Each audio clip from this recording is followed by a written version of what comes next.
Hello everyone, today I am going to start the basis of energy band theory in terms of solids. Now, in the previous topic, we just come to know about metals, that is metals, semiconductors and insulators on the basis of their value of conductivity and resistivity. Okay, that is the conductivity and resistivity are inverse to each other. Here we'll conclude our hypothesis theory, that is called the band theory, to determine whether the given metal is solid or that is metal, insulator or semiconductor. So if I'll start, that is the theory of solid. For solid we have the two types of band arises. The first one is what? Conduction band, and other is what? Valence band. Okay, now what is this conduction and valence band? I am going to take the example of silicon. In the last cell of silicon, you will observe that the valence is what? 3s2, 3p2 and 3d. 3d is empty, no doubt. So this 3s2, 3p2, that is the electrons present in the particular cell. Due to its heavy weight, वो अपने wait को क्या करेंगे? Heavy करेंगे तो lower down हो जाएंगे. तो जहाँ पर इलेक्ट्रॉन आ जाएंगे हैवी वेट के कारण, उस बैंड को हम क्या बोलेंगे? Valence band. और ठीक है, गैप के बाद जहाँ पर इलेक्ट्रॉन प्रेजेंट नहीं है, एम्प्टी पोर्शन है, जो इलेक्ट्रॉन के कंडक्शन के लिए रिस्पॉन्सिबल बैंड है, उस बैंड को हम क्या बोलेंगे? Conduction band. तो सिंपली मैं बता दूं, वैलेंस बैंड में क्या होगा? प्रेजेंस ऑफ इलेक्ट्रॉन होगा, और कंडक्शन बैंड क्या होगा? इलेक्ट्रॉन के मोशन के लिए रिस्पॉन्सिबल फैक्टर. तो सॉलिड में दो टाइप के बैंड क्रिएट होते हैं, valence band and conduction band. Okay, on the basis of this band theory हम ये डिसाइड करते हैं कि जो गिवन सब्सटेंस है, ये मेटल है, सेमीकंडक्टर है या इंसुलेटर है. दैट इज़ कंडक्टर की डेफिनेशन हो सकती है, इंसुलेटर की डेफिनेशन हो सकती है, और सेमीकंडक्टर की डेफिनेशन हो सकती है. तो इस कंडक्शन और वैलेंस बैंड को हम आगे बढ़ाते हैं.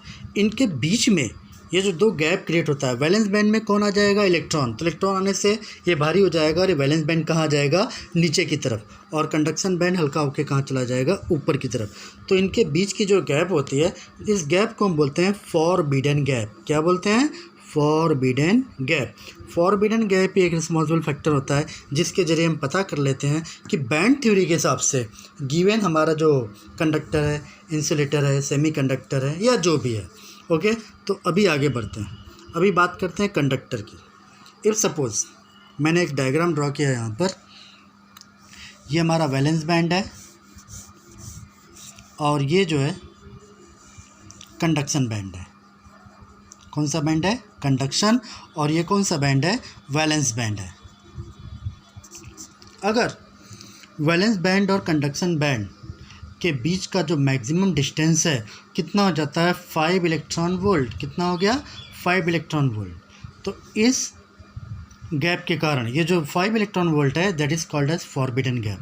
तो इस गैप के कारण वैलेंस बैंड में जो इलेक्ट्रॉन प्रेजेंट होते हैं, ओके, वे क्रॉस आउट नहीं कर पाते. कहाँ पर जाने के लिए? कंडक्शन बैंड में. और जब ऐसा होता है कि वैलेंस बैंड से इलेक्ट्रॉन कंडक्शन बैंड में क्रॉस नहीं कर पाते, तो वहाँ पर क्या होगा? फ्लो ऑफ इलेक्ट्रॉन नहीं होगा. और जहाँ पर फ्लो ऑफ इलेक्ट्रॉन नहीं होगा, ऐसे सब्सटेंस को हम क्या बोलेंगे? इंसुलेटर. देखा? तो ये थी theory, band theory. Okay, on the basis of what? Valence band and conduction band. मैं आपको एक बार दोबारा बता देता हूँ. अगर वैलेंस बैंड से कंडक्शन बैंड में इलेक्ट्रॉन पास नहीं हो रहे हैं, दैट इज अगर उनके बीच का गैप कितना हो जाए? 5 इलेक्ट्रॉन वोल्ट, तो due to not passing the electron, जो हमारा सब्सटेंस होगा वो क्या होगा? इंसुलेटर. आप ये वैल्यू याद रखना. और इलेक्ट्रॉन वोल्ट की वैल्यू तो आपको मालूम है, 1 इलेक्ट्रॉन वोल्ट इक्वल टू होता है 1.6 × 10⁻⁻19. क्लियर? तो ये हुआ बात इंसुलेटर का. अगर हम बात करें सॉलिड्स की, कंडक्टर्स की, तो कंडक्टर में ये जो कंडक्शन बैंड होता है और दूसरा जो आपका वैलेंस बैंड होता है, ये एक दूसरे को ओवरलैप कर जाते हैं. आइदर ओवरलैप करेंगे या इनके बीच का फॉरबिडन गैप क्या होता है? एंड हो जाता है. ये आपका कौन सा बैंड है? Valence band. सॉरी, ये आपका कौन सा बैंड है? Conduction band. और ये कौन सा है? Valence band. तो अगर कंडक्शन बैंड और वैलेंस बैंड के बीच में ओवरलैपिंग हो जाए या डिस्टेंस ना हो, तो यहाँ पर क्या होगा? इलेक्ट्रॉन इजीली क्या करेगा? वैलेंस बैंड से कंडक्शन बैंड में जंप आउट कर जाएगा. ओके। और ऐसे जो सब्सटेंस होते हैं that is what, these are what, solid, इनको हम क्या बोलेंगे, सॉलिड। ओके। और जो हमारा थर्ड है सेमीकंडक्टर, जो हमने थोड़ा सा डिस्कस किया था। सेमीकंडक्टर दैट इज़, अगर ये आपका कौन सा बैंड है, वैलेंस बैंड है, ओके, एंड और ठीक उसके थोड़े से ऊपर आपका क्या है, ये आपका हो गया conduction band. If conduction band और वैलेंस बैंड के बीच की जो गैप है लेस देन और इक्वल टू 3 इलेक्ट्रॉन वोल्ट है, क्या है, लेस देन और इक्वल टू 3 इलेक्ट्रॉन वोल्ट, तो हम कह सकते हैं कि इलेक्ट्रॉन जो है या तो क्रॉस कर भी सकता है या नहीं भी कर सकता है, डिपेंड्स ऑन द सर्कमस्टेंसेस। तो ऐसे जो सब्सटेंस मिलते हैं उसको हम क्या बोलेंगे, सेमीकंडक्टर। क्या बोलेंगे, सेमीकंडक्टर। ओके। तो ये रही theory on the basis of band, energy band. Okay. Energy band के बेस पर हमने एक्सप्लेन किया कि द गिवन सब्सटेंस सॉलिड है या इंसुलेटर है, मेटल है या इंसुलेटर है या सेमीकंडक्टर है। ओके। इंसुलेटर की कंडीशन क्या होगी, जब दोनों ही जब फॉरबिडन गैप की value something around 5 electron volt होगी तो इलेक्ट्रॉन क्रॉस नहीं कर पाएगा, राइट। तो ये आपका क्या होगा, इंसुलेटर। अगर कंडक्शन बैंड और वैलेंस बैंड ये दोनों ही आपस में ओवरलैप कर जाए तो there is no distance for the forbidden gap. Forbidden gap के लिए कोई जगह नहीं रहती, पूरा का पूरा गैप ख़त्म हो जाता है और यहाँ पर इलेक्ट्रॉन देखो यहाँ से यहाँ आराम से पास हो जा रहा है। तो ये आपका क्या हो गया, सॉलिड। और सेमीकंडक्टर में अगर कंडक्शन बैंड और वैलेंस बैंड में कितना गैप आना चाहिए, लेस देन और इक्वल टू 3 इलेक्ट्रॉन वोल्ट, तो हम कह सकते हैं कि हमारा क्या होगा, सेमीकंडक्टर। क्लियर।